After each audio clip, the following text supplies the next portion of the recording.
those exact same enzymes that are being created by the seed, you know, are being created industrially, but they're based off of, you know, like a lot of industrial processes, they're based off of a natural process. And so in the same way that penicillin was created by fungi or bacteria sitting on the top of whatever his name was, petri dish, they've also discovered, I mean, enzymes weren't even discovered until fairly recently, but they've discovered that all sorts of different bacteria will excrete enzymes naturally, different types of enzymes. And so if you can find the right bacteria, or you can, and more recently they've been crossbreeding those bacteria to create the specific enzymes you need for,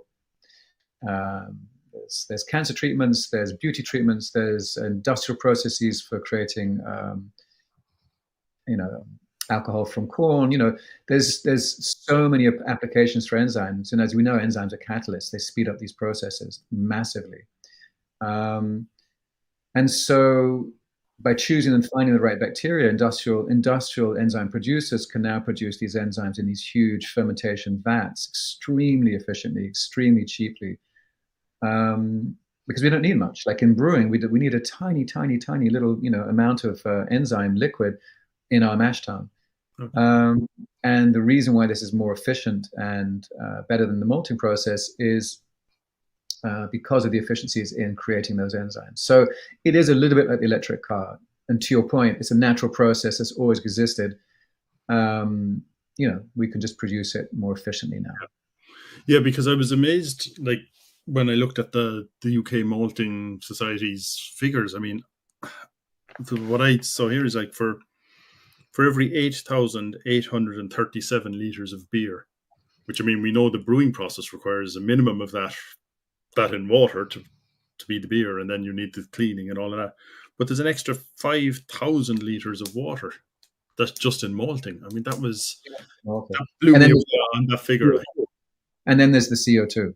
And then the CO2 and the electricity. Yeah, they were saying like 900 kilowatts to make 8,000 litres of beer. And that is something you know, brewing is water intensive and all that, but you never think of that side of it. Yeah. So do you have any idea, like, the kind of rule of thumb on how much more efficient the enzymes are? Yeah, so in that study that was sponsored by Heineken, they found, and these are the numbers that I quote all the time, is that for a half a litre of beer that's served, we save 350 litres.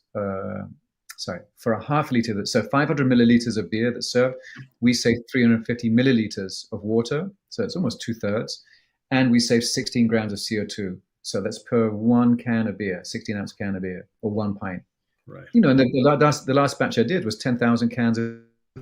Multiply that by 350 mil of water and 16 grams of CO2, and that's just on the malt. And yeah. that's allowing for the cost, energy cost, and water cost of making those enzymes.